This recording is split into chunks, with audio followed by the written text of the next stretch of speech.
counter. Vanilla feels It feels very Hello and welcome to the Unwanted Opinion podcast, the show in which me and my friends give our unwanted opinion on all things film. My name is Lewis and I'm joined today with Kyle. Hello. Hello. And Gonthalo. Hey. Hey, how you guys doing?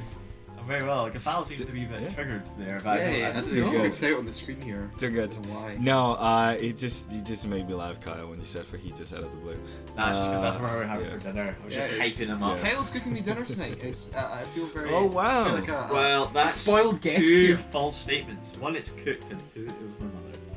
So. Well, the Lambie household false. is. So you're having Lewis for dinner, I guess you could say. I Alright, hate it. alright, I know Hannibal it. Lecter. That's a pretty fucked like phrase, don't you think? Yeah, 'cause it's like It's pretty weird. having an old friend. Yeah, but like, I was actually discussing this with my girlfriend yesterday. Like, the English grammar for the passive is kind of weird. Like the way it's like, you know, like the way you structure that like Fun syntax and stuff. conversation you had with your girlfriend. Yeah. We need to talk about passiveness in the English language. We need to address it now.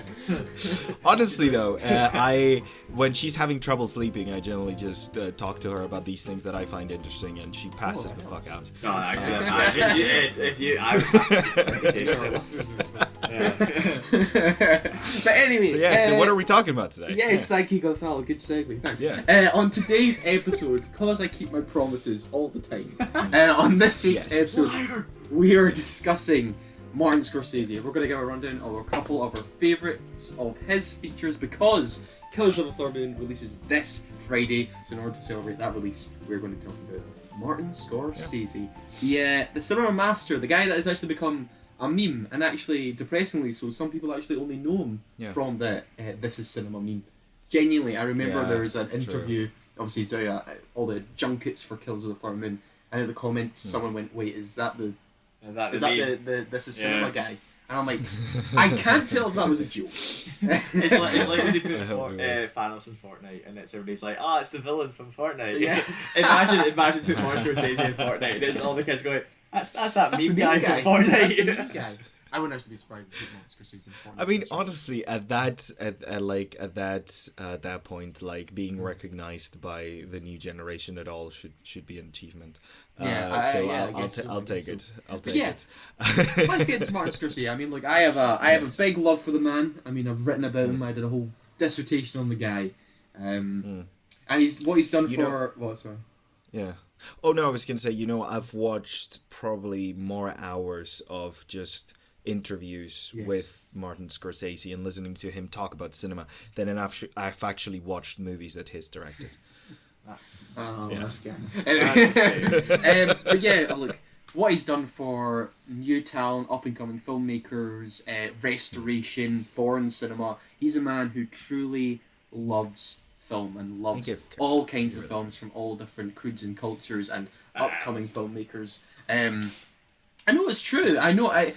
Actually, you bring up a good thing, Kyle. Here is that the whole misconception is that he's some sort of hater who hates superhero films and Marvel and franchise films. He just has problems with them sort of taking over cinema and it's in his ways sort of killed indie talent as a understandably and stuff coming through. He just has to embrace it. No, he hates. I want him He to hates direct. corporate cinema. Is what he hates. Who doesn't love a board of producers deciding what the plot of a movie is going to be like? Like, come on, that's true cinema. Gritty and grounded. Brilliant. He's made family films.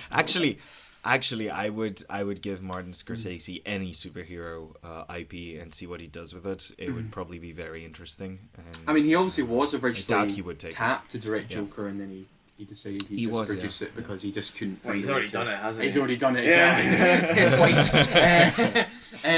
But yeah, I mean, that's the thing. Watched I mean, The King of Comedy, very much so, yes. the thing he has a problem with, of course, is the franchise cinema and that sort of pigeonholed the industry in a way, and that films that get made are mainly just franchise, IP-led driven stuff. They're the stuff that makes money now. And I'll cite a great video by Patrick H. Willems of Who Killed Cinema. Yeah. Fantastic. Yeah. It's a long video. But if you break it into parts, It's very long, he kind of but does it's that so for fun. you. Have you seen it, Gonthal? Yeah, I finally did. It's a Thing is, brilliant whenever analysis. one of his videos come out, I like Like, I know it's out, and I wait for the right moment to watch it, because I really do like engaging with them. Like, there's a couple of creators where I'm like, oh, the new video's out. I'm not going to watch it yet. I'm going to wait till I have a moment so I can just sit down and enjoy it. And, yeah, it's quite fantastic. It's brilliant. Just, but that's the thing he cares about. He cares about variety in cinema. He doesn't just want the franchise cinema to be all that there is.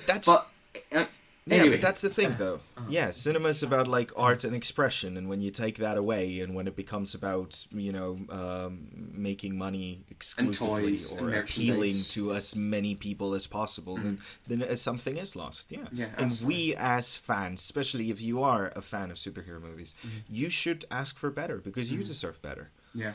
I mean, that's interesting. Actually, I want to actually get to you, Gonzalo, first, and I'm kind of Yes. forcing you to pick your first choice, I should say, Goodfellas, because I want to get into something about that. Yeah, once okay. you- We could talk about Goodfellas, yeah. So as I've said, weirdly enough, it's one of those cases where I think I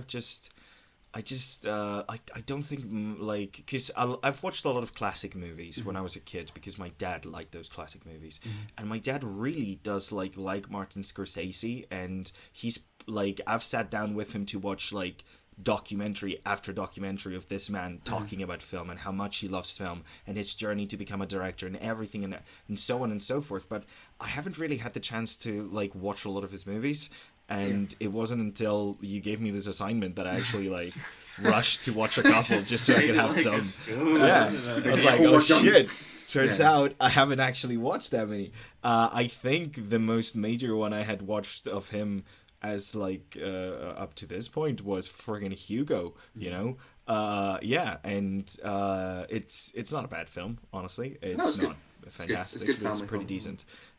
It's a great family film, and you can see even in a family film like that, which is very much meant to like appeal to like a specific demographic and stuff.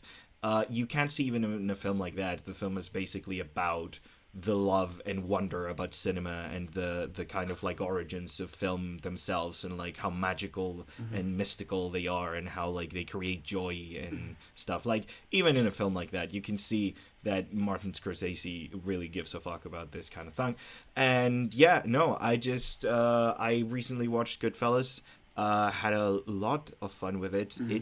It's a really, really interesting movie. It tackles a lot of really interesting themes, and I really like the way Martin Scorsese talks about, the life of like the mob and stuff in this film. I know it's based on a book. Yeah, right? it's based on Wise Guys. It's based on like a book, which is like the life story of this person, Henry Hill. Yeah. And it was really nice. Honestly, it's gritty, but not in like a like annoying in your face way. It's just like pretty grounded. It really like have the two ones that I'm going to be talking about. These and King of Comedy, and he really does have like a way of like getting you into the head of this person who clearly has a lot of fucking issues, and getting you to understand why those issues are there. And why they want what they want. In this case, in both of their cases, it's pretty much like power and like, like this idea of like, hey, I want to be in control. I've grown up in this kind of like place where I am powerless. I don't have access to the things I want. I want to be the one in control. I want to be the one calling the shots. And then you find this character in this place where he's basically like the king of the jungle, like everything goes about him. There's this But is he the very king of the famous jungle? one shot. Because That's the there's thing a really the question asks. interesting thing about Goodfellas, and the way I kind of went in when I was writing about it before is that, so the film opens with him saying, all my life I wanted to be a gangster is the opening line of the film, right?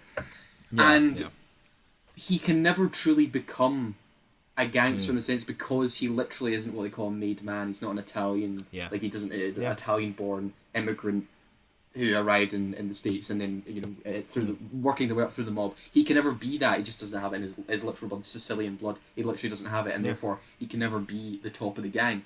And it's sort of like the whole film is just an Icarus tale of this man believing he's working his way up. And also, there's an interesting thing with violence in the film is that when he is committing violence, it's never towards any members of the gang or like anyone in a rival gang in that same sense. It's always other people do that bidding, and the people he has violence against tend to be innocent citizens or other people. Because he isn't he's always been alienated from that sort of side of life. And I mean, Goodfellas, like I wanted to bring it up in relation to the stuff we're talking about, franchise films and Marvel things, and there's this sort of misconception that Scorsese is some sort of extreme art house filmmaker with like his films are really exclusive and you can't only like, you know, snobs and academics can get into them. Goodfellas is an incredibly, you know, wide, easily watchable, enticing, exciting film that anyone can get into and watch. Yeah. It's like, it's obviously it's like for, you know, it's white male gangsters, but it's incredibly entertaining. And also, Karen Hill's character in the film, I think, is quite underrated. I mean, obviously De Niro and Pesci take the limelight, but Karen Hill's character, I just love how she's a sort of way someone who's completely seduced by the luxury and the lifestyle of the mob life itself, and then slowly seeing that corrupt turn. It becomes painful, and the relationship becomes toxic, and it's abusive, and it becomes really feels vile. Kind of like she feels to me kind of like you know, like the light at the end of the tunnel for the protagonist. Like she's going through the same motions that he's going through, but she's realizing early. Like she's like having the same epiphanies that he later has, but like a lot earlier than him. It's like she's going through her own hero's arc, but she started like a bunch earlier, you know. She's just going faster through it. She's getting in love with it faster. And then she's falling out of love with it even faster, you know, like so. You can see her as like the canary in the cage, you know, like she's the one where it's like, oh shit, something's gone wrong because she's not into this anymore, you know? I do love the ending, especially in contrast to the beginning, where he's like, all I want to be is a gangster, and then you get to the final shot of the film, and he believes he's become a schmuck and that he has a fate worse than death, which is just an ordinary life living in the suburbs. I think that's just a brilliant ending. It's such a brilliant contrast, and also him as a character, like I said, like he's got like this fantastic way of writing characters, especially male characters, where like they are full of self-pity and contempt and do not value at all like the actual like privileges they have, and focus exclusively on the things they don't have. And again, having seen this one and then King of Comedy afterwards, like holy fuck, he doesn't let us he does not like morally straight characters at all. His characters tend to be messed up and or just straight up bad. It is people. very interesting. It is a very interesting protagonist, because he gets you to root for them. He gets you to want to know what happens to them. Yes. But at the same time, you're never like, oh, this is a nice guy, I want him to win. No, you're like, this guy is a fucking asshole. Like, he's a fucking asshole. Like, he had life made, he thought it wasn't good enough, he wanted even more, and then he gets even more, and he's like, well, you know, I don't know if I could even want even more than this. And, like, it's this kind of thing. I remember for the Oscars, I think 2 years back, I watched the Nightmare Alley Del Toro movie, and I remember having a really big issue with that movie, because throughout the whole thing, I was like, this guy's just a dickhead, and I'm not interested in watching him get his like comeuppance, because I just don't like him. And It was a gorgeous film. There's something about like the main character that I just at no point I was rooting to see what happened next. I was like, I know he's gonna get his comeuppance, and good for him, because he's a fucking asshole from the minute one. I dislike him. So like somehow like Martin Scorsese manages to do the same kind of character arc, but he manages to get me interested. Yeah, because the characters are more just nuanced than just I'm a dickhead or I'm a bastard, I'm a mobster, I'm a evil capitalist stockman. We'll get to that. Man. Right, Kyle. On to you. Right. Well. Right. Do I stay crime or do I go different? Your choice. I'm going to put stay crime. Stay crime. Right. Okay. Right. So then forever hold your peace. The last 10. Sorry. I thought you were. That was good. Oh, it's talking about. Okay. Well, what do you think I was going to? Of course, I'm saying you're doing. No, we just discussed this. Their brains are breaking. I don't know what you were going to... Sorry. For our listeners, they're actually in the same physical so their brain farts are going to be like a bit more... Right, well, I'm going to talk about The Departed. Okay, right, 2006's crime thriller by Martin Scorsese. Now, I only recently watched this. And weirdly, just gonna start by saying I had seen the clip of the ending years ago right, yeah. as like a meme. Yeah. Like it was a meme with okay. like I must have been like films placed on top of heads, sort of like thing. Mm. But I had no idea what anything was. Yeah. So I kind of knew, but I kind of forgot. Yeah. So I knew something happened. But basically, what we do is we follow two cops. You have Matt Damon. I can't remember to get his character's names. You have Matt Damon as Staff Sergeant Colin Sullivan. And you have Leonardo DiCaprio's Trooper William Billy Costigan. Yeah. So the idea is both of them are informants. One's an informant for the cop on the gang, and one's an informant for the gang on the cops, right? I want, obviously that's not too spoiler because that's very much settled straight down. Yeah. But then you have Jack Nicholson as Francis Frank Costellone or something. It's this fantastic mob boss. I mean, the cast is absolutely thought. You've got Mark Wahlberg, Martin Sheen, Ray Winstone, Alec Baldwin. Oh, yeah. You know, dare I say I actually like Mark Wahlberg in this. I actually because Mark Wahlberg is he's just genuinely excellent in this film. He's He got an Oscar nomination for this, which is actually sorry. Wow. He got an Oscar nomination for that role. Which now, when you think about Mark Wahlberg getting an Oscar nomination, you're like, that's impossible because of what he does now. It's the But most Mark Wahlberg. I know it's just perfect casting. It really is. It's just him being an absolute bastard Boston cop. But anyway, what you get in this film is honestly fantastic suspension for the entire thing because you obviously have these guys planted in different areas and one's trying to figure out who the other one is and one's trying to figure out who the other one is and it's genuinely incredible. That's like Hitchcock said, show the bomb under the table and it's fucking intentional the way through. And you get so much kind of tension with scenes and the character. What's her name? Vera Farmiga. Who plays a psychiatrist, like appointed to the doctor. But she gets into she's somehow tangled with a relationship with both of them, and I really enjoyed her character. She was quite interesting. But I honestly was on this edge of my seat, and I knew what happened, and I was still on the edge of my seat. So I was like, the ending is nuts. Well, because I didn't know how things happen, and for a movie that's 17 years old, I knew. How do I not spoil? Can I spoil this? How do I not the spoilers?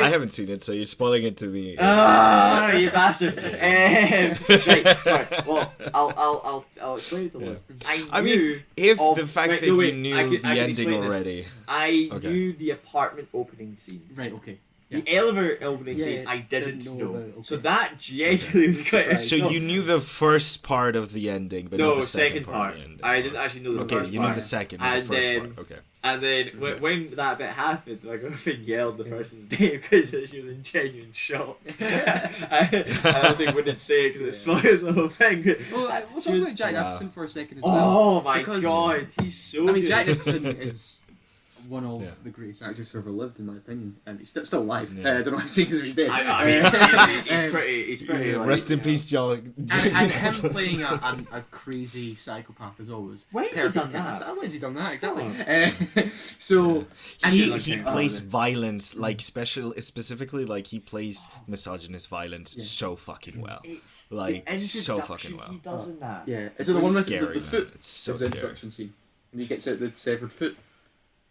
Or is it in the bar as his first scene? I can't specifically remember. Is the scene I'm thinking of? Spoiling he's in it, so he goes to the shop where he sees a young one of the characters and like gives him like a bunch of food and stuff. And then when he's talking to a bunch of the kids in the workshop, the car workshop, he does a great line where it's like, "You want to be a cop or a gangster?" But what I say is, "What's the difference?" And it's just like how he comes into frame. It reminded me very much of Tim Burton's Batman. How really like the shadow and everything. But see, just Jack Nicholson talking, it's intimidating. I mean, it's terrifying. It's perfect. But like that was the severed foot scene. It was his idea to just get a 7 foot. Because it just throws everything. It just makes the whole thing completely uncomfortable. Yeah. It's like, wait, my theory what is he that talking he's about? Why never has he got a acting. 7 foot? That's just He's just got a 7 foot that's apart just from him. that. And It's just it him. was, you know, he just had one in his there's apartment. one You know. thing Uh-huh. that I'm going to say Uh-huh. that I'm still not actually convinced on, but my girlfriend says she's convinced of something, which is kind of right. Mark Wahlberg, Yes. purely a cop, definitely purely a cop. This is where I'm having my this is where I'm having the debate, right? Because this is where I'm having my debate. What do you think? Well, I guess light spoilers. Well, not light spoilers. Well, no. Heavy I mean, I guess it's up to interpretation. No, I don't think he's a street cop. Yeah. I think he is because Really? of the outfit. Mm. I think he wanted to get away with it. That's why he was in such that. See, fucking guys, Mm. this is why Martin Scorsese said that, you know, real cinema, the kind of cinema where you finish the movie and you can have like an hour-long argument about, do you think that symbolism? I know, represents this is it, specifically or 'cause- that? Like, are you But sure why would about this- it? why Like would the the kind of straight shit cop- that you get with Inception Well, no, and stuff. because You know, I think it's because of the genuine relationship he had with Martin Sheen. Okay, interesting. Because if you think about It's been a couple years if since you I think watched if you Departed, think but I about the need to elevator rewatch it. scene, Uh-huh. right? Give another look. None of them were worried about stuff, Yes. but him, he doesn't want to make it known. Yeah. So he's very like he's all in the kind of clean suit forensic gear, Yes. which makes me think it's like it's not a message, it's a personal vendetta. Yeah. Okay. I get that point. I'll rewatch The Departed now. Because I couldn't see- I couldn't- I'm gonna Because have to obviously watch I this knew movie now that. to understand That's what what the I fuck knew. they're saying. So I actually had an eye on him, and I was like, he's not. There's nothing in it to suggest he's not fully. But that's kind of makes the ending even more. But I like it. I like it because he's. The thing I like is shocking is that he's so broken by how all this has fallen apart, Yeah.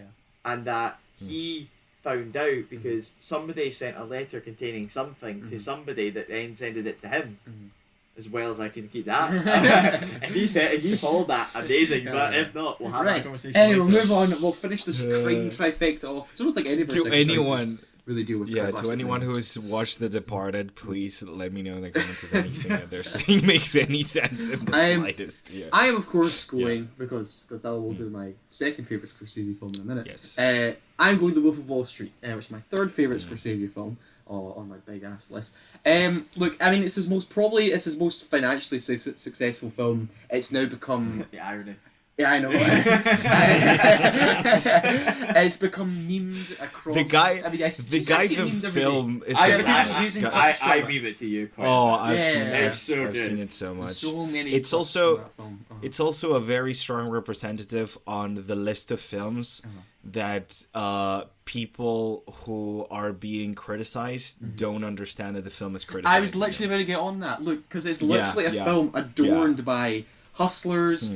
YouTube like bros podcast, business podcast, where it's like, Wolf of Wall Street, we want to aspire John Belfort's the greatest character ever lived. No, he's not. The whole point of the film. That's what the point of the film is. No, yeah, right, and yeah. Oh my God. I understand. You know, what this guy is back on the game. Like he's out of jail and he's still like He's in being the part of movie, M&Ms yeah, and he's, things. yeah, he is. No. I'm saying like I know he's in the movie. I'm saying like he's now like doing more financial crimes. Oh right, I see. Like is he? he's back on the He's he's back back on on the it. He's back now Oh, can't wait for the like sequel. yeah. So but you that's know. the Wolf of thing. Wall Street 2! And I understand kind of Yeah. why they think that way, because the whole point of the film is that you do get seduced by DiCaprio, one of his best performances ever, because he has that devilish charm, and that's obviously why he gets so many people to get in these stocks, and it's all like because of that charm and his presence over the phone and his presence with customers, and that's why he's the wolf. And it's that sleazy charisma and that just the absolute madness that's put on screen that makes you kind of, and like you were saying earlier, Gonzalo, you want to see where this goes. You're along for the ride. You're like, oh my, where's this going? Yeah. And it kind of tricks your brain into thinking, I'm kind of with this guy. But obviously, everything you're seeing is horrible and disgusting, and it kind of holds up a mirror to you as well as America and capitalist society in general, being like, this is kind of what the stock You're market enjoying and wealth and riches, this is kind of what you're telling people to strive towards. You know, you want them to indulge in this. This is what you can have. But really, it's quite shameful and horrible, and like the way they It's quite when you see money used in such disgusting ways, and it's literally nothing to them at that point. It is actually quite depressing because obviously you just think about everyone else needs the money. Yeah. Exactly. I was going to say, like, it if you becomes just really watch, shameful. you just watch The Big Short, like, right after this movie. Yeah. You know, the cast of that film. It's brilliant. I mean, Jonah Hill, incredible. I do love Jonah Hill. I was always quite annoyed. I don't know. Was that if you one of feel his this. first, like, big dramatic performances? No, he got an Super Oscar. bad. It was second. It was a second Oscar nomination. Second. Okay. Because he did Moneyball, and he got one for that. But. Third being 22 Jump Street. Oh yes. That's a very I want big to ask about Leo. Yeah. Are you annoyed he didn't get the Oscar for this role? Because I've seen The Revenant. I don't know why he got the Oscar for The Revenant. I think that's it's because we are talking this a lot. The Academy feels like okay, we should just give them their they Oscar. They owed him an Oscar. Exactly. It's like, but I don't know. I 12 don't Years a think Slave is also actors should. good. So I don't think actors. Even Dallas Buyers Club, Chiwetel Ejiofor might have given it to him over Matthew McConaughey that year. I'm just thinking about the Oscar films that year, the two big performances. But yeah, it is absolutely one of Leo's best performances. Matthew McConaughey has a cameo on this. He's actually there to be like, "Oh, Leo, I'm going to steal your Oscar this year." It's so funny. I watch this like the chest bumping shit. Disappointing. He just disappears for the rest of it. Yeah, he's in it for one scene. It's madness. Wait, was it the same year? Was it the same year as like Dallas Buyers Club? Because he does look weirdly unhealthy. Yeah. Okay, that's why he does look quite skinny. But yeah, like I was saying, I mean, we've talked about obviously it's shameful and debaucherous. It's the most debaucherous film ever made, which is saying something. It does make things like Goodfellas and even Casino look tame by the amount of stuff and obscenity on screen. Just hilarious because at the time Casino was like the big debauchery. Yeah. And but look, it's also very funny. It is very funny. I mean, look, the scene where they take those out of date pills. What do they call them? They're lemons. They're like Quaaludes. Quaaludes. Wow, well remembered. I watched it about 3 weeks ago. Did you? Yeah. The Quaaludes. Yeah, the Quaalude scene is with the Lambo and the driving. Because I remember I was sitting with my girlfriend and she went, "Incredible! How did he get that back in one piece?" And I'd always say the whole thing is like 20 seconds later, you just see what actually happened. But I think also, I mean, this also kind of relates to like things like The Irishman and Goodfellas and those sort of crime syndicate films. And we were saying, just as we were mentioning, like these morally, problematic characters and people who we see as villains, and then we're somehow captivated by them. Is that, and there's this way that Scorsese manages to always do, is that when we get to the end of the film, and a lot of this film's end in sad notes and are tragic, is that for some reason I still, when he's in that room giving that talk at the end, and he's asking people to sell him the pen, and they don't get it. Like the people he's lost along the way. He's annoyed about. Yeah, no, but that's why there's that tinge of sadness to it. It's like there's that scene where he's in the diner, he's with all his stock bros and friends, and it's like I was saying with The Irishman. Similarly, you then get to a point where all those people are gone and you're left alone, and then he has no one else who understands him like they do, and there's just that. That is somehow like how can you make me feel an element of pity for this scumbag? Yeah. It's genius. It's honestly incredible. Like I feel like Scorsese just understands like the complexity of the fucking human condition, where like he shows you this repugnant character and still says, yes, he's a piece of shit. He should not be doing what he's doing. We should all hate him, but like he's human, He's fucking human. Yeah, so you know when he's considering, he's like moments away from leaving, and you're like, he could kind of redeem himself. Yeah. And he does that amazing speech. "Well, I'm not fucking leaving." It's like, and then you're like, he's like, that's him flowing too close to the sun. Yeah, exactly. Talk about sad endings. What I do love about it is Kyle Chandler's FBI agent. Yeah. Where they have that confrontation on the boat on the whatever it's the net of the boat. Yeah. But how he's like. "Oh, I wear the same suit on the same shitty train all day to get scumbags like you." And he ends and he wins, and he's still on the same shitty train with all of it. You're kind of like, and he's sitting there, and you get that one image of him, and it's like, is it worth it? Like, should I have taken that not bribe from him when I did? It's so it was But I was sort of like, and like when we're talking to someone like Goodfellas and the mob bosses and all these people, even though they are very wealthy with the the money they've made. Yeah. It never goes too far. Enough. It's sort of controlled. You can have the spoils, you can have the riches, and you can have the nice. You can go to the Copacabana and you can have all these nice suits and things, but you can't take it much further than that. And there's a brotherhood and there's a creed and there's a culture behind that. But this is unsolicited capital on like an extreme degree. And it's like, what does that become? How does that corrupt? If mob bosses are like organized late stage capitalism, this is just like full on fucking don't tread on me shit, you know, like I'm just gonna destroy everyone, fountainhead the hell out of this.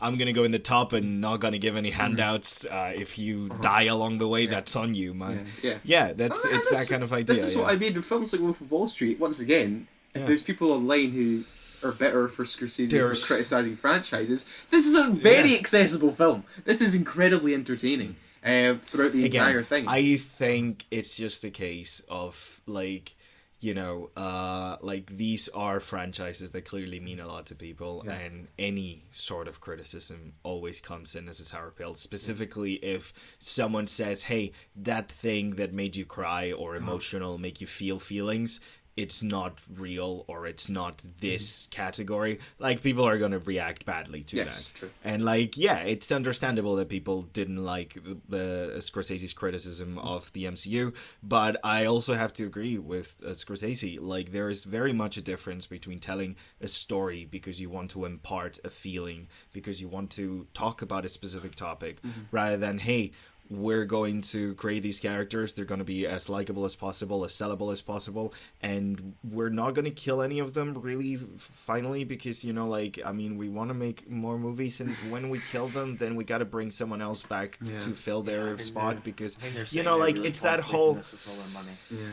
Yeah, it's just like it's this whole corruption of art because they are Kevin Feige has committed fraud and he will get found out one day. I have a theory about that. We'll do an episode one day. Anyway, let's get to your last choice. Yeah. Okay. So, to lighten things up, so I very recently, I think it was yesterday or even 2 days ago, something like super recently, watched The King of Comedy. Yes, now I understand why people said that the Joker was basically just Taxi Driver plus The King of Comedy. That makes a lot of sense. This movie's good. This movie's fantastic. It explores a bunch of different topics. So you're presented with this character who clearly has a fuck ton wrong with him.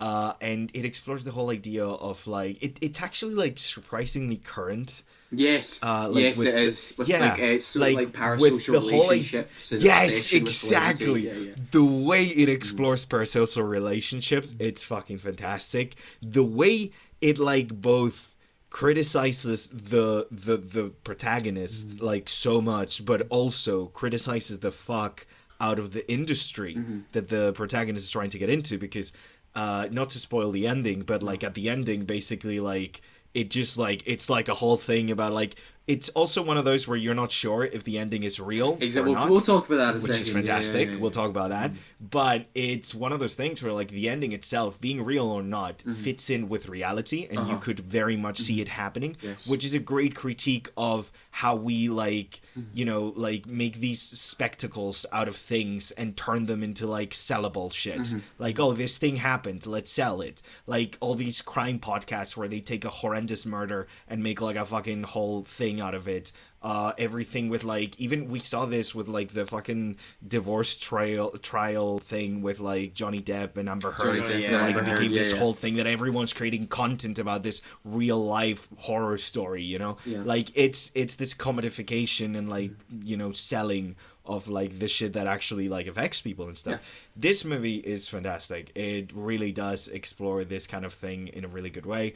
I really like how they get me to give a fuck about the main character, despite the fact that from the very start I aggressively dislike him. Interesting. De Niro's performance is great. This is one of his most underrated. Underrated performances ever, and the main reason is right, especially. I've never seen him like this. You've never seen him like this. In Scorsese's films, he's always well, especially when he was younger. He is a physically scary presence. He's a character who just is incredibly violent, aggressive, will just bulldoze through anything and kill anyone, right? Yes. But he is this awkward, weird, passive-aggressive, like, vermin character here. And it's so strange. It's just really alien to see It's fantastic. And again, another fantastic exploration of fucking entitlement, especially from this white guy who clearly has, like the opportunities that he would want to have. Like, he has access to the thing that he wants. Yeah. He has a pipeline to get to what he wants to get. But there's this entitlement in this shit. He was bullied in school, so he dreams about like everyone in school apologizing to him and telling him that they were wrong about him and that he was amazing. And like, he clearly had a shitty childhood. And I love the monologue at the end revealing a little tidbit of something that, like... Well, he's clearly he's mentally unwell as well. He's very mentally unwell. He is clearly mentally unwell, but not mentally unwell in a sense where, like, he's, like, you know, you can see there's something generally, like, oh, he's diagnosed this and that. Like, it's a vague kind of, like, he's like, lost in his own obsession. Yeah. I wouldn't say that, like, he's genuinely hearing voices or anything like that, but it feels like he's lost in his own obsession.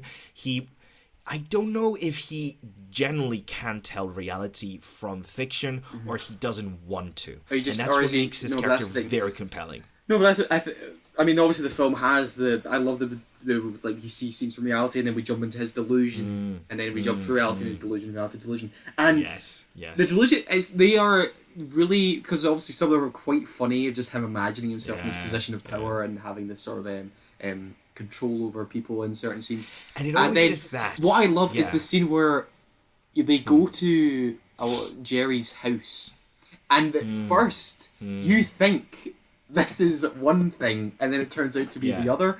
I'm that is genius, because you think it's... that is really good. That is really good. The way it develops it. I am really, like, fascinated about the fact that every time you see him imagining something, he's always putting himself on top. It's never that he wants to be in a place that he longs to be in. It's not that he wants to be in the company of people that he longs to be with. Like, he's supposed to be a fan of this guy. He's supposed to be a fan of this talk show host. But whenever he imagines himself talking to him and having, like, a buddy-buddy relationship, it's never about him being able to admire him or his talent or, like, get insights in how he does what he does. It's always about this person that he admires groveling at his feet. And praising him and being like, you're so good, you're so good. Yes, exactly. It's always about, like, things, like, people, like, and, like, it gets more and more unhinged as it goes on, and you see deeper into, like, he just really wants to be in charge, on top, and in control, and he clearly doesn't have that. I love the scene where he gets feedback from this lady, the producer lady, who's like, just listened to his tape, and she had, like, really positive, good shit to say. Yeah. She was like, I would work on this, I'd work on that, and I definitely suggest that you start going to, like, some pops and stuff and start, like, doing some performances. Start your stand-up routine, tell us where.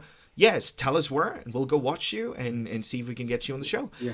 That's not good enough. No, he wants to go from zero. He just wants to be on the show immediately. He doesn't want to work for it. He wants to. He doesn't want to start at the bottom, like the guy, like the like. He wants to get there, but also it really does reflect on, like, this idea of, like, the people who are up the top aren't really interested in getting people from the bottom up there. Like, the fact that this guy is a complete obsessive, like, complete nut, and he's just like, he doesn't listen to criticism, he doesn't want feedback, he doesn't actually want to do things the right way, doesn't mean that there's really a right way to do things, you know? Like, he manages to present this protagonist who is clearly in the wrong without saying, well, the world is perfect and it's kind of his fault for doing things, which is the kind of, like, black and white storytelling that you do see a lot in, for example, Marvel movies, where it's like the protagonist is either right and everyone else is wrong, or they're wrong and everyone else is right. It's one of those two. I mean, Can't the way, be anything the way Jerry...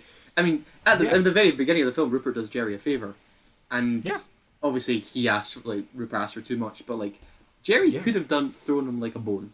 And he doesn't. He doesn't. Definitely, but he doesn't. No, he doesn't. And there's another thing where it's like a lot of Scorsese's characters are very alienated and lonely people. And what I love about this is that Rupert is obviously a very alienated and lonely man, but Jerry so is as well. He got everything he wanted, and then he just sits Rupert goes back to his house. In his tower. Rupert goes back to his house and pretends to talk to other, like, people and that he's a host, but then, like, Jerry's supposed to be the successful man. He goes to his house in his like white, blank, empty apartment with a dog that he doesn't even pet. It's just sitting there in the back, and he just eats the dinner alone. Yeah, like that's exactly it what has you're that saying. whole, like, Whenever we see him, he's alone. Yeah. But I'll quickly ask like, you before we get to Killzone. Yes. So the ending, right? I'm just trying to smoke and mirrors, right? Have you seen I've seen the remake. Have you seen King Kong? So the ending, right? Yes. When the Waynes died.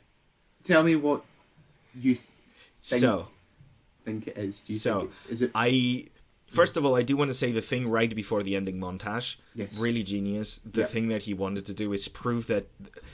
I love how this poor woman isn't even a character, like a person to him. Yeah. He doesn't love her. She's a symbol. She's a symbol of, I got bullied in school. You were the most popular girl in school. If you like me, then I will have proven them wrong. That's it. That's all that she is to him. Yeah. Nothing else. Nothing more.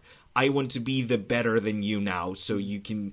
So like, I love how like that's who he chooses to show the performance to. I think the ending is really interesting because it's one of those things where we've seen his delusions throughout the whole film. So it could very well be a delusion of his, and it could also very well be reality.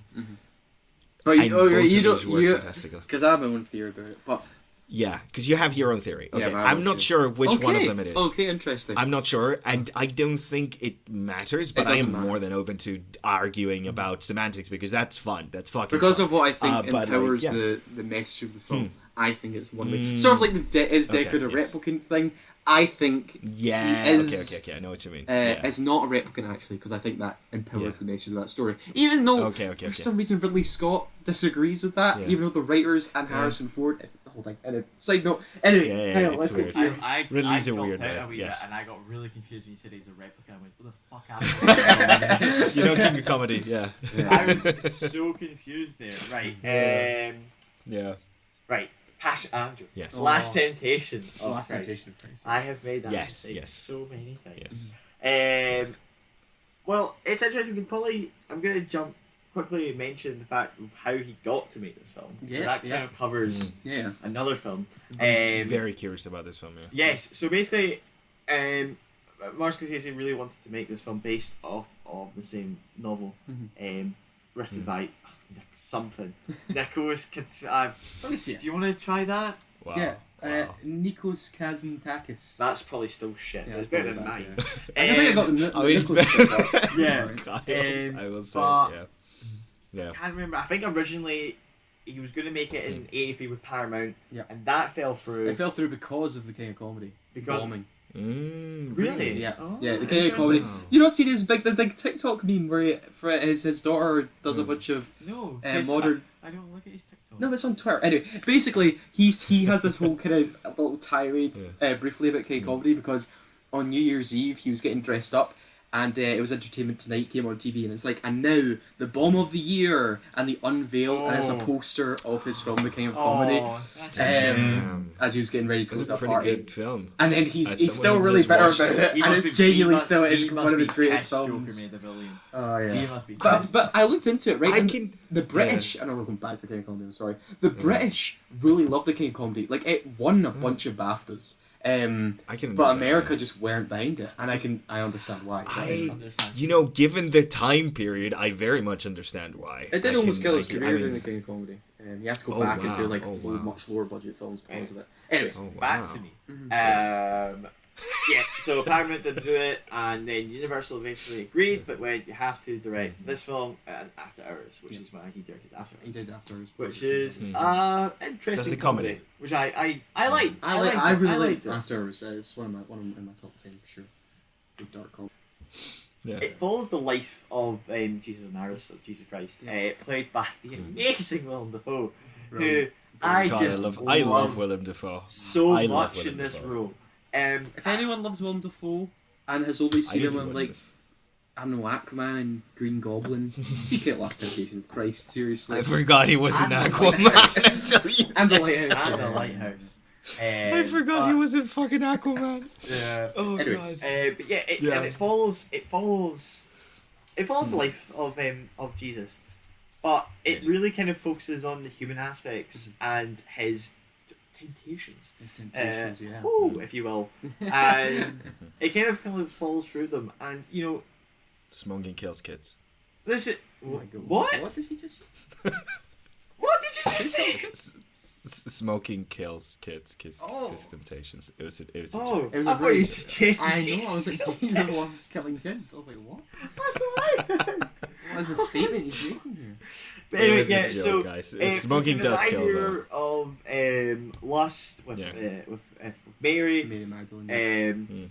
and then there's kind of like the pride aspect, which is the part that kind of really got me, because at the start you get this frail human, kind of really contemplating what he is and what his role in everything is. Like, he doesn't want to be the son of God. He's like, I don't want this, and like self-harm and all sorts to try and get rid of the pain, and it's weird. It's weird, and then midway through, where he kind of accepts that, in a sense of like he's almost a hero, and he suggests some kind of violent acts where they go into a city, I can never remember which one, and like we're just gonna burn it all down, and then it's the kind of pride aspect he has of it, and this is the point. I mean, I'm not gonna go through all the temptations because there's too many, but it's a nice, it's a very slow film, right, and it really is, but I was so glued to his performance as Jesus, and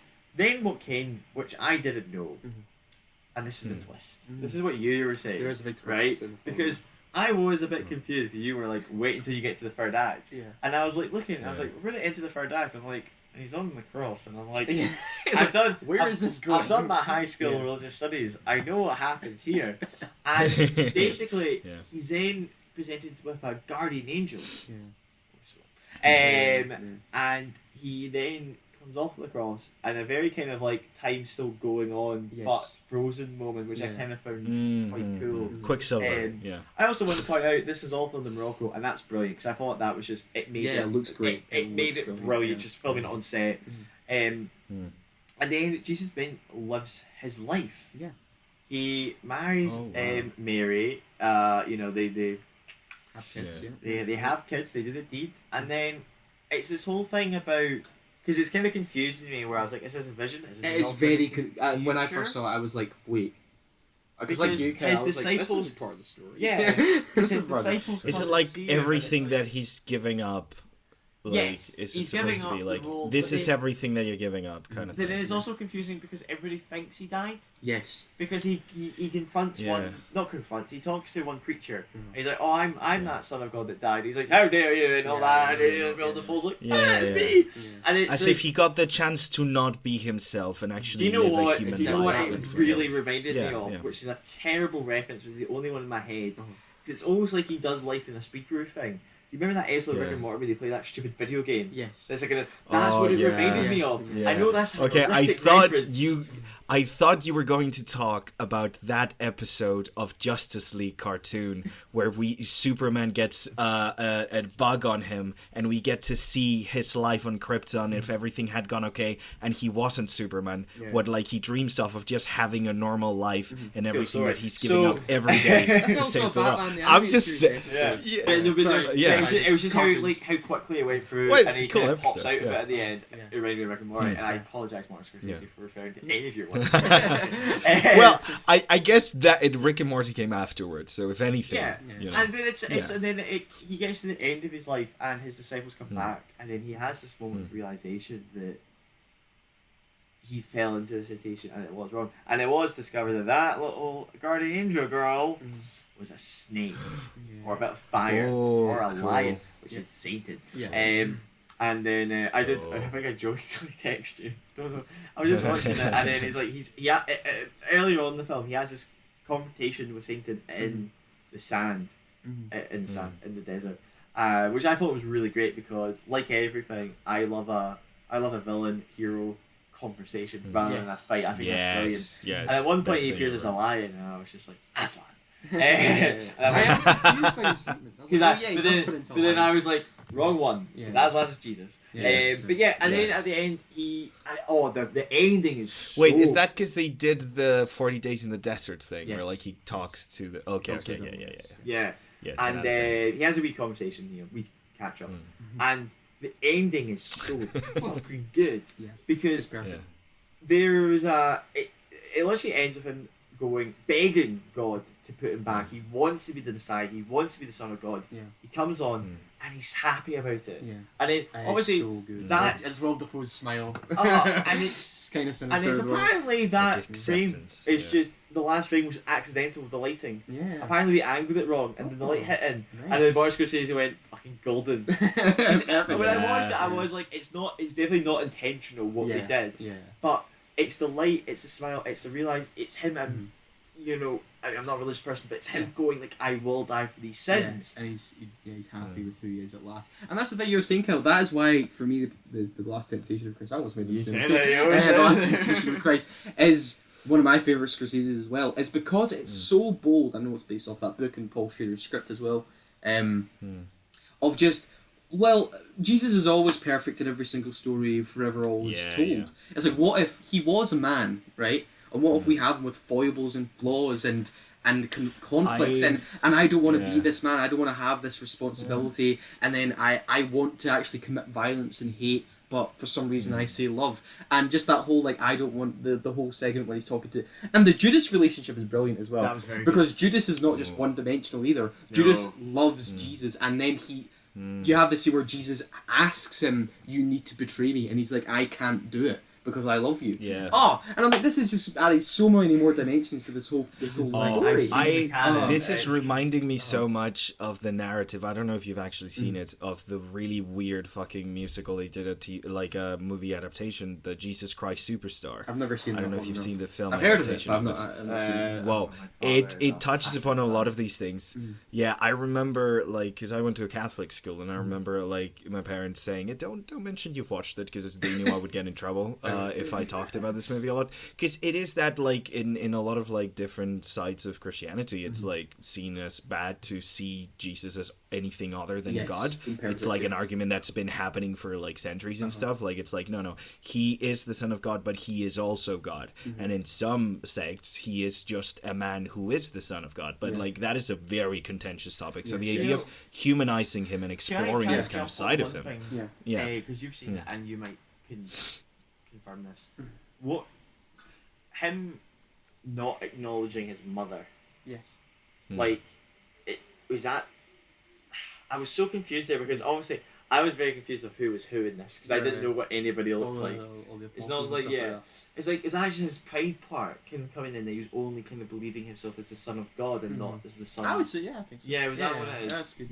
Yeah. I genuinely was like, does he not know? I didn't know the history. I didn't know if he actually forgot. I know. I'm a bit. I mean, Poor Mary. I know the. The that also confused me because I forgot they're both called Mary. Yes, I know that. Yeah, there's two Marys. At There's the Mother start, Mary when and then he was there's like- follower Mary. Well, that's because I see at the start. I didn't realise that Mary was Mary Magdalene, and I was like, why is he watching his mum being shagged? I do. What also is mad about the film is obviously when it was released, it was incredibly controversial. I mean, obviously because Christian America, once again, like you're saying, it's a hot topic. Portraying Jesus in any sense, right? People were demanding the film be burned and all sorts. At least they made him white, though. They should be happy with that. You know, but also, they should be happy. to this day, Willem Dafoe still actually receives death threats for playing Jesus Christ. Wow. What one is looked on better, Passion or Temptation? This is much more critical. There's a criterion of this, man. Passion of the Christ is just a torture. No, but more on, not critically. More Wait, on is the Temptation the one from the Mad Max guy? No, what's his name? Mel Gibson. No, that's Passion. I think the Passion. That's of the Christ, Passion. Yeah, Passion of the Christ. Oh, that's I think Passion. that's Passion looked of on the more Christ. by. I think That's the one that's just torture porn, right? Yeah, it's literally just. Yeah. Do you think Yeah, the religion would probably look at that one? Yeah, that's still. I think still. They like the Mel Gibson one. I can tell you, speaking- Catholics like the Mel Gibson one. The Mel I Gibson- can tell and you. That's Passion.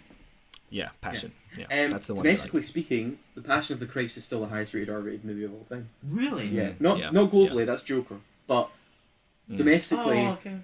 Domestically, Passion of the Christ They're is the making a highest. second one of that. They are making a second one. Remember that Family Guy joke where they did the Passion of the Christ 2 with Chris Tucker? Hilarious. Anyway. Right, actually. Right, yeah, we should probably get Are they actually making a second? They are Yeah. making a second one, yes. It's probably called The Resurrection of Christ, probably. Resurrection of Christ. Yeah. Right, so my favourite Scorsese film is it's basic, but it is Taxi Driver. 1976's Taxi Driver, almost 50 years old now. That's the one with Jimmy Fallon driving a taxi around town with, right? Don't you don't disrespect. Look, I mean, this is the film that really, I mean, Mean Streets put Scorsese on people's radars, the studio's radars, like, oh, maybe we can hire this guy for stuff. But then it was Taxi Driver that just made him and De Niro. I mean, he just did Godfather. It just blew into the stratosphere. I mean, this was a film he wrote with Paul Schrader, who wrote The Last Temptation of Christ as well. And it's a very deeply disturbing and tragic, melancholic film. It's very bleak. We've many times in the show. This is obviously the film that Joker ripped off like 70% of its stuff from. It's the same film, but anyway, Arthur's less nuance. And it is also the film that kind of... Travis Bickle is an incel. And it's really sad how timeless this film has actually become, in the sense that Scorsese recently said in an interview is that every other person is like Travis now. Filled with... There's been a bunch of terrorist attack domestically in the US recently with very much very heavy echoes from this movie. Like it's and kind of scary. I'll talk about the ending when we get to that. But like you're saying, this is probably maybe still Robert De Niro's best performance as someone who is so lonely, so lost of purpose, so broken, and then a man who just rides about as, I love the phrase that Paul Schrader used in the making of, he calls it his iron coffin, someone who's dead to the world, driving around and just watching this really hostile, horrible, dirty Manhattan slowly away at his psyche, watching all the violence and just everything around him, New York. Just eat him alive. It is the kind of New York from that actual was very much a representation of New York in real life at the time. Yes. Like New York used to be this very, very scary place. It also like a place of bohemian and expression and stuff, but filthy and terrifying. And there is obviously there's this whole thing with Travis that he is almost on the cusp of sanity, and there is this very sort of tragic relationship he has with the Betsy's character, which when they first meet each other, I love that whole first meeting where when you first watch it, you're like, right, is this going to be a sort of redemption thing? Are we going to get... Is he going to evolve? Is this going to be like kind of a nice love story potentially? No, it's not. Going to help him get out of here. That just kind of... She becomes the nail in the coffin, and then you have this whole character who then goes on this misogynistic rampage of sorts. And I love Scorsese's camera in this is actually quite brilliant, because there's that comparison where he compares Betsy to an angel, and then when that falls through, the next scene is Martin Scorsese comes in the car, and I like to compare, he's like the devil on his shoulder and his angel's gone, and he's this guy who's basically proclaiming that he's going to kill his girlfriend with a Magnum 44 pistol. And then the following scene, when Travis is at the visiting this arms dealer, the gun he is obsessed with becomes the Magnum 44 pistol, and he goes out to the window and aims it at people on the street, because he just believes, well, much like incel culture now, it's like, okay, a woman has wronged me, or at least my ego, and now I must lash out on, the entire sex. Because there is something that is owed to him. Again, exactly, much like the comedy, there's something. There's something that is owed to him. And all he knows is violence. He's not getting it, so it's up to him. And all he knows is violence, because obviously there's that element of the PTSD angle, which is, I love. It's so subtle. It's never really brought much more than early in the film when someone asks, "Oh, did you serve?" and he's like, "Yeah," and he does not like to talk about it at all. And then of course he wears his military jacket. He gets a sort of militaristic haircut. He knows how to use the firearms. It's all very subtle. Another great jab and criticism of the culture of the US and how they idolize the armed forces, but then completely abandon the veterans once they come home. Yes, exactly. And there is this whole brilliant thing. Of course, he befriends the Jodie Foster, who's a young sex worker, because he believes he can sort of redeem her or save her. And then there's that whole angle of basically it became the reason he's doing, collecting the guns, practicing, getting fit, is because obviously he wants to make an attack on not Betsy, but someone close to Betsy, someone she admires and looks up to. And then the only reason I love the ending of the film is that I guess spoilers for 50-year-old film, is that when you get to the end of the film, of course, he commits the very famous sort of violent assault on the brothel. And then you have that twist, much like in King of Comedy, where his violence is perceived as a force of good and he's a hero. But really that it was literally just, it was complete coincidence. He wasn't meaning to do that at that time. He was meaning to commit what would be like a terrorist attack on the city, but he did it on people obviously, scumbags and criminals, and because of that he's deemed as a hero by the city. And it's a brilliant twist on it, of someone so disturbed and so within his own head and in his own, much like Rupert Pupkin in King of Comedy, in his own deluded psyche, and yet he's somehow rewarded for it in the end. And there's that, once again, it's a criticism on that American culture, violence is celebrated as long as it's done to the right thing, or was believed to be the right people. And it's genius. I think that is genius. Yeah, and it's again like this situation where like he is a victim of a situation. Like he's definitely not like he obviously isn't the way he is because he was born that way. There are things that our society is doing that shouldn't be doing on him, but he doesn't see the problem. And like it's that thing. Like it's like, oh, society let him down. Society, yeah. But to a point where like society doesn't care. Yeah, but like he uses that as a justification for something, and like he's going back. He's not taking back at society. He's harming people and wishing people harm that did nothing to him.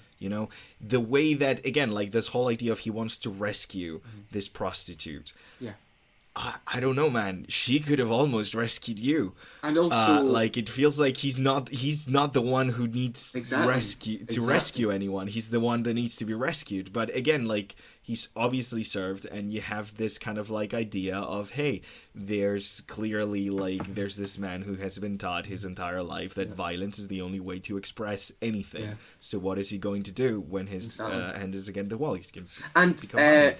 Yeah. I should say, just from a production point of view, obviously, like I said, all filmed on location, beautifully shot by Michael Chapman, who just, the neon lights across the puddles and the reflections, all the rain-soaked car, it looks stunning. And we talked about this when we did our scores episode, Bernard Herrmann's score for the film is just, the sax, beautiful. It's brilliant and kind of sleazy and kind of dark, and it just fits everything. It's genuinely and it's a perfect. It has like a tinge of like what the fuck is gonna happen next. Yeah, kind of like exactly. In it. Yeah, it's brilliant. It is absolutely brilliant, and to me, it's still undisputed masterpiece. And another one on that list of, if you make a movie about a problematic white man, problematic white men are going to take it as a symbol rather than the criticism that it's meant to be.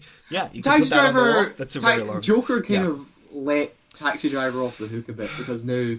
that's true. So many more people haven't seen Taxi Driver now that Joker's now celebrates that. So Taxi Driver can actually be interpreted correctly. Should we like succinctly give these movies a word? Because I think like that was a bit too long. Like they need a name that's catchier than that, Joker. Misinterpreted. I guess that's it.